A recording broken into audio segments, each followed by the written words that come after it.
All right, so let's get started with the session, how to crack TISSNET. So I'm assuming that a lot of you already know about the format of the test, right? It's a very straightforward format.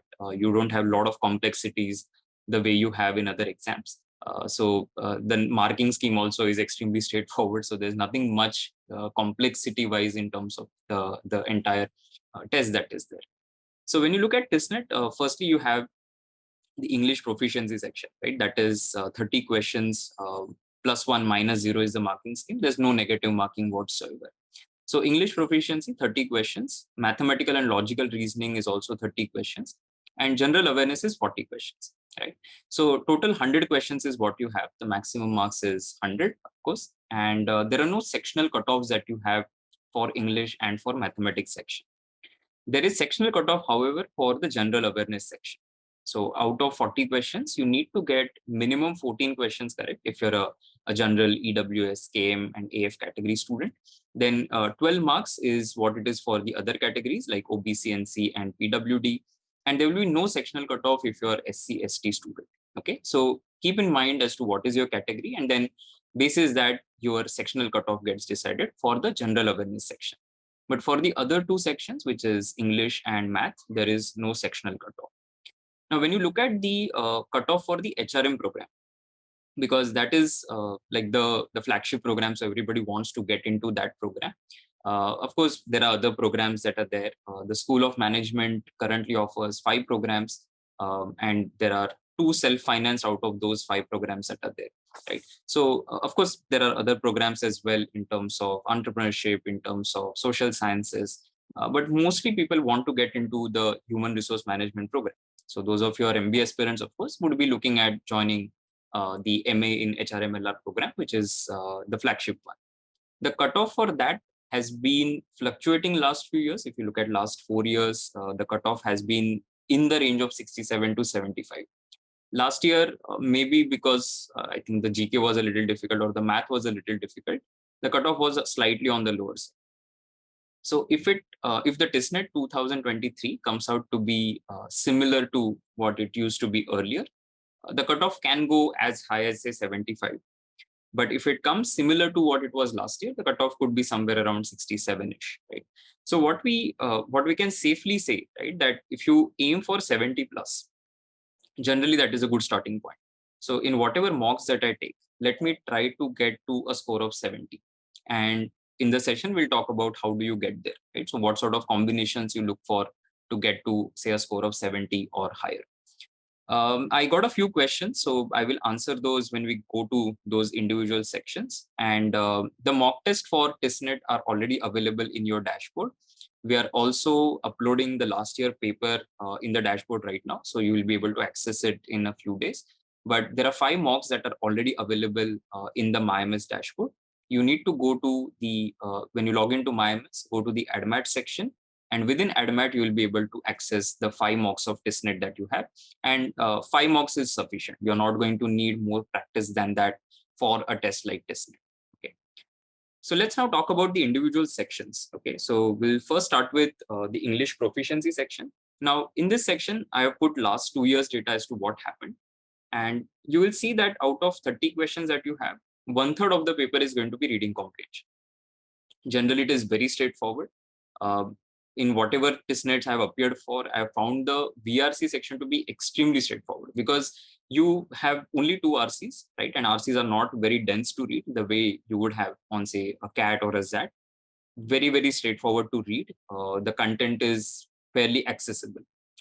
The majority of the questions that you're also going to see are going to be related to fill in the blanks in the form of grammar, spelling, vocab kind of questions. So that is another major chunk that you have, which is in both last 2 years, you have 8 questions that have appeared from these areas.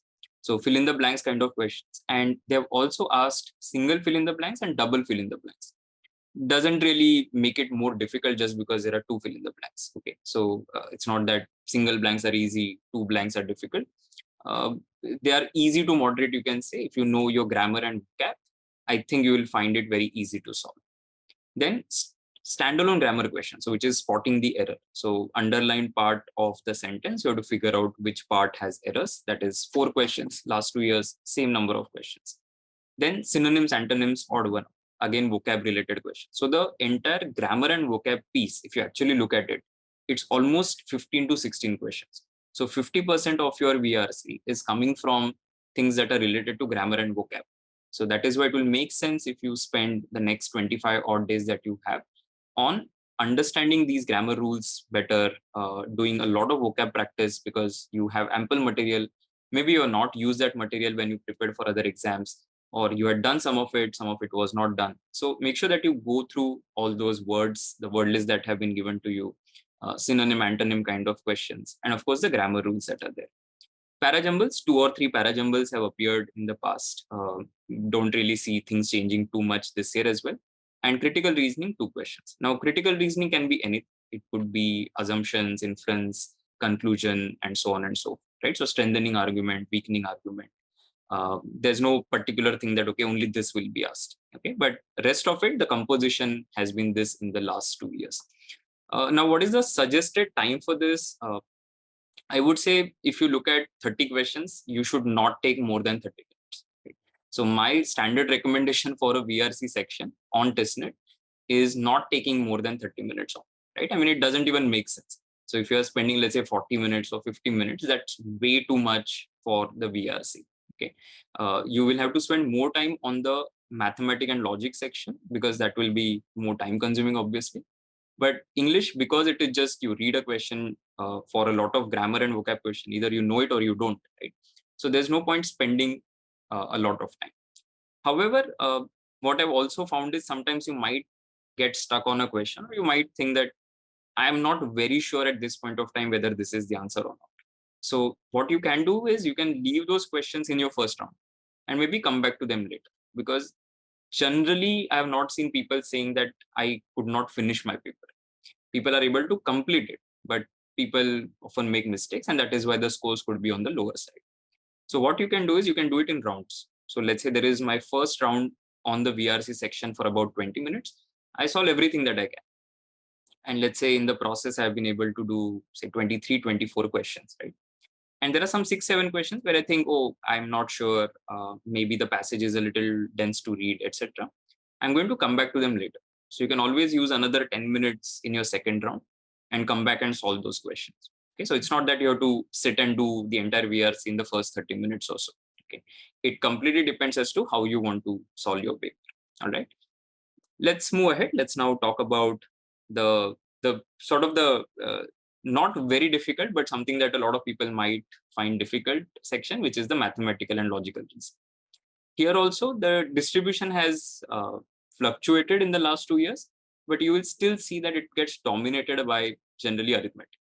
And that is why you have to do your arithmetic really well. Simple interest, compound interest, time, speed, distance, time and work, ratio, proportion, profit, loss, discount, all of those things. And all of you have done, I'm assuming that majority of you have taken other exams, whether it is CAT or ZAT or SNAP, NMAT, whatever it may be, right? It's not that somebody has taken CAT has a significant advantage here, nothing like that. But you must have done some other exam. Right? And whatever math that you have done for that is going to help you here as well. So arithmetic generally is the dominant part, post which you will have a lot of questions from geometry, modern math. And the questions are not difficult. Okay, so don't skip topics. That's a very common mistake that people do, that they will not do a topic completely. So they will say, for example, I'll not do probability. Now that's a bad strategy, because what if you get 2 very straightforward questions from probability, and just because you have not touched it, you're like, I don't know how to do this. So do the basic level across all the topics that are there. That's a standard recommendation that I will have, because you have what, roughly about 27, 28, 30 odd topics in quant. To do basics, it will not take you a lot of time, assuming that you have done the preparation for some other exam. So here you will see geometry, modern math, please don't leave anything. So mensuration also, you'll see direct questions. And you should check the last year paper. You will see that there are a lot of direct questions. For example, what is the total surface area of a cuboid given length, breadth, and height? I mean, how straightforward can it get? I remember one of the TISSNETs that I had taken, I think 2019 it was. There was a question which was something on what is the relationship between arithmetic mean, geometric mean, and harmonic mean. Right? Just the relationship.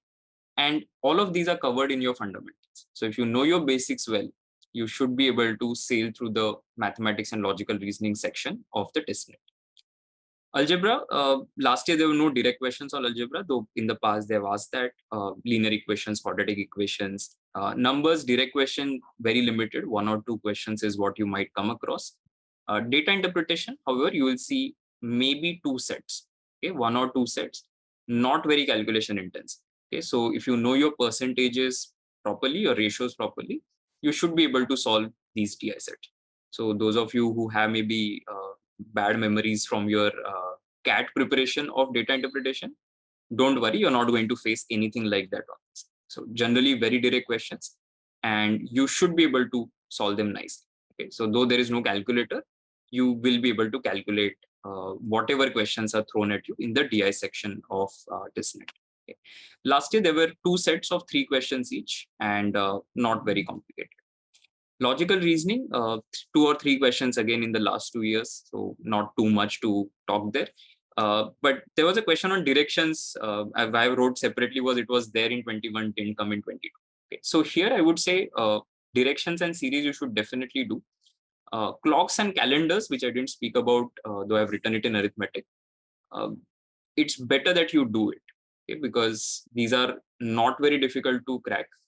Clocks, calendars, standalone concepts also, if you want to learn and you have never done it, it won't take you more than say 1.5 day to get reasonably good at clocks and calendars. Okay, so watch the videos in case you haven't done any prep, or go through the study material that has been given and practice a couple of questions. You should be good to.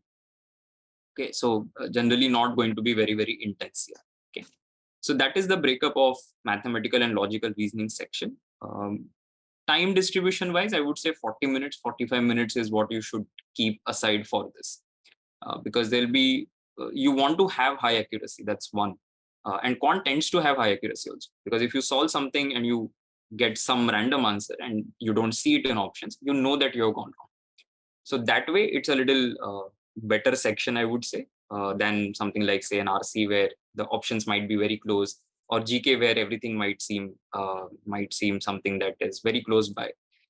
In quant, that typically does not happen. So you solve it, and if you get some random answer, you know that you have made a mistake somewhere. But yes, it will take time. So that is why to maintain that high accuracy, I would say 40-45 minutes is what you can keep for the mathematical and logical reasoning section. I'll share my strategy, what I generally do on the TISSNET. So what I typically do is I start with this section because I like it. If somebody likes verbal, please start with that. If somebody likes GK, you can start with that also. But I typically don't look at GK in the beginning because I'm okay at GK. I'm not very bad, but it still sometimes bothers me that if I see say 5 questions of GK and I don't know answer to those questions, it is going to create that sort of a negative thing in my mind that my paper is not going to go well. So that is why I don't look at GK questions in the beginning. If you can handle it, you can do that. But I definitely I'm not going to do that. So what I do is, because math is what I'm good at, I start with mathematics. I generally spend 30-35 minutes. I finish off the entire thing. Then I go to verbal. Again, 25-30 minutes, I'll finish it off. And then whatever time remains, I'll do GK. In whatever test that I've taken, as I said earlier as well, time is not a constraint. Okay? So generally people will have some spare time at the end. That's what I have seen. It's a different story that people might not be able to solve all the questions. Okay. So GK, the problem with GK is that there is no way to define easy, moderate, difficult. Okay. Because what I might see easy is difficult for somebody. And the reason for that could be, for example, let's say I'm somebody who is very fond of sports, right? And I follow tennis, I follow badminton, cricket, all the sports that are possibly there, I follow those. Any question on sports, I'm going to say, oh, it was a very easy question.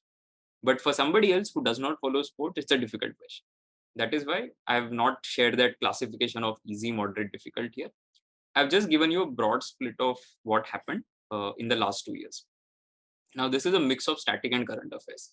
What you should generally focus on is the current affairs part of it rather than the static part of it. Because static is, there's no end to it. Current affairs, if I do, let's say, last 6 months or last 9 months, I will be in a position to answer a lot of current affairs questions.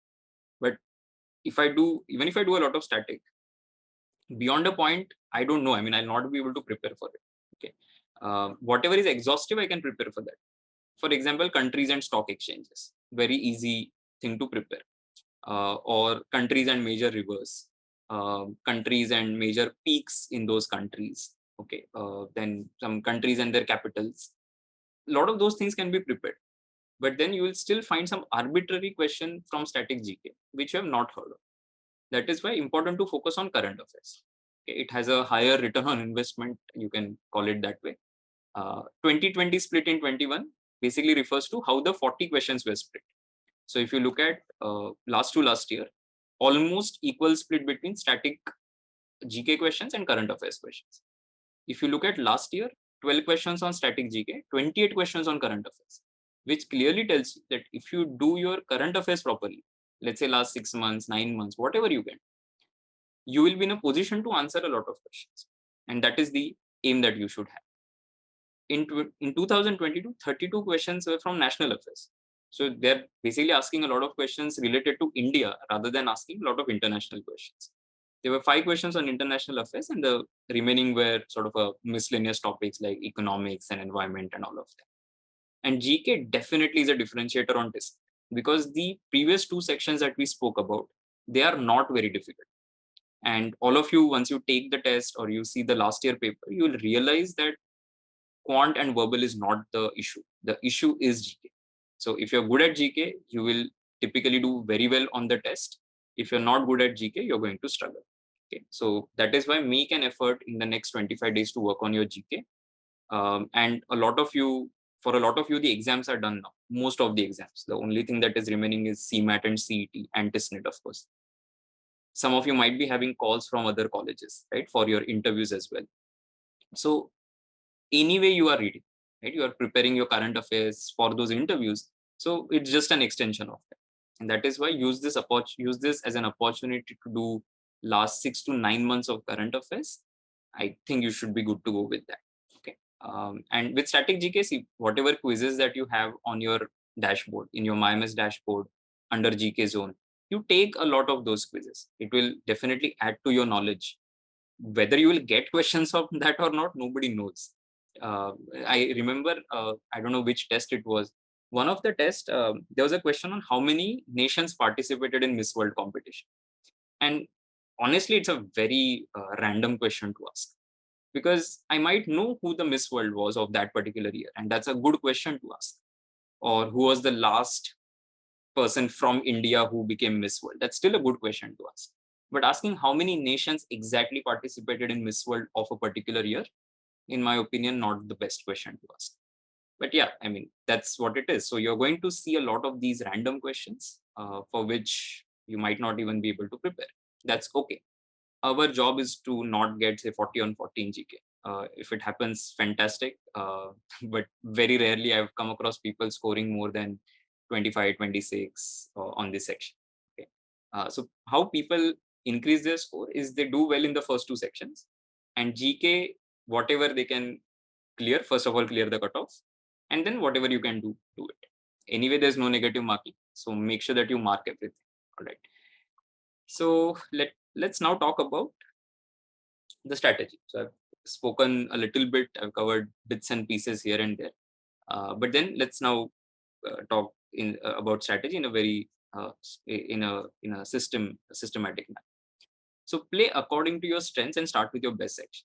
Okay, very simple advice. If you think your quant is good, start with quant. If you think your verbal is good, start with verbal.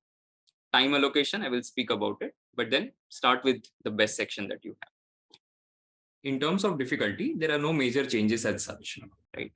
So 67 to 75 has been the range of cutoffs of the HRM and LR program. So you know that you will not see huge differences in difficulty. It might be plus or minus here and there, but it's not that suddenly the test will become so difficult that cutoff will fall to a 40, 45. Okay. Don't panic if there are changes in the difficulty. And you might not even notice if you're not seeing the last year paper. As I said sometime back, last year paper, we are in the process of uploading it on the dashboard. It should be there in the next few days. So all of you will also be able to access TISSNET 22 paper in the test format in your IMS dashboard. Next is, yeah. So as there's no negative marking, make sure that you mark everything. So obviously, you have to mark all 100 questions before you come out from the test menu. And this is the suggested time distribution. So as I was saying, 30 minutes on VRC is good enough. If you need more, 5 minutes extra, you can always take. So plus or minus 5, depending on your strength. Quant 40, 45 minutes should be fine. And then 20 minutes on GK. Now, why 20 minutes on GK for 40 questions is you read a question, you know it or you don't, right? So you will take some calculated guess for sure. So you'll do elimination that, okay, I know this is not the right answer. I know this is not the right answer. So I'm left in the two. Let me go with one of them. So it will still take 20 minutes because it is just reading a question and then taking a decision whether to go with, say, one option or the other. So that is why 20 minutes should be fine. But you can always give 5 minutes extra if you wish to. Keep about 5 to 10 minutes to cross check some of the difficult questions. So if you had a couple of difficult questions in VRC, in quant, in GK that you want to cross check, I would say last 5 to 10 minutes should be buffer. So build it into how you take the entire test so that towards the end, if at all, in case of any eventualities, you are able to at least, you have some buffer time, you can cross check your answers, right? And do a mid test review. So generally what I do is after I've finished quant and verbal, I will see how much time do I have. Have I done okayish on the two sections or not? Is there anything that maybe I've taken unnecessary risks, etc. I will do a mid-test evaluation. And that is typically what I do after my two sections are done. You can always do it after one section is done as well. So just to say, okay, on time front, are you doing okay? On the attempt accuracy front, have you done a reasonable job or not? And recheck your answers if you have some time left. That should be the strategy that you follow in the test. Now, what to do over the next 25 odd days that you have? Firstly, I will revise all the concepts in quant. Okay, I'll not leave anything. All the basics I should know, all the direct formula I should know.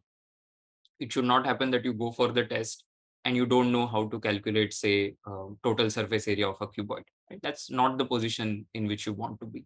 So all the basic formula across all the topics should be done with special focus on the topics that TISSNET typically asks. For GK, last 6 months is the first priority. If you are already done with last 6 months, okay, so that is, let's say, somewhere around starting July 22 till date, if you have done that, then you can go further back and do maybe, say, May 22, June 22, and all those things. But I would say last 6 months should be the first priority that you have in terms of current affairs. Now, there is TISSNET specific GK compendium that is given. So in your dashboard, when you go to GK zone, there is a test specific GK compendium that is given. You will see TISSNET there and you can go through that. There are GK quizzes as well that you can do. So please do that. That will always help you. Again, there's no guarantee that you're going to get questions from that because we get this a lot that students will do it and sometimes they'll come back and say, there was no question from it. And by the way, a lot of that is also misplaced. So last year, I remember I made the YouTube video and somebody commented on it saying none of the questions were from the compendium. And I actually had to give reference as to what sort of questions were there. So that's why do it carefully. I mean, just don't glance through it, do it nicely, sit with it for some time so that you're able to grasp what you're reading rather than just skimming and scanning through the content that is there. Okay. Go through all the grammar rules, solving a few RCs should be fine. VRC is not that difficult. So if I've never been a verbal faculty and I've still found VRC to be very straightforward. So I don't know if you have done your grammar, vocab, and your RCs properly, you should easily sail through the section. But yeah, please don't underestimate the importance of mocks. And these are just 100 minutes. Right? So don't say that I'll take only 2 mocks and that is sufficient. You have 5 mocks. If you're very serious about this, please complete all 5 of them. Okay, and it will definitely help you be in the frame of mind as well as in terms of prep for the final exam. Now, what happens post this is, of course, after TISSNET, you're going to have these other weightages. So earlier they used to do. There used to be a very different process when I was a student at TISSNET. The panel used to have generally 4 or 5 members and very intense interviews and all of that. Things have evolved much now. So you have 50% weight on TISSNET. The higher you score, the better it is. And online assessment, which is extempore, and OPI, which is the personal interview, that is the remaining part of it. So this, of course, you will have sessions later, which will help you to understand the post-test process. For now, you need not worry about it. I will say just focus on TISSNET, get a high score as much as possible, and that will help you to sort of do like 50% of the job.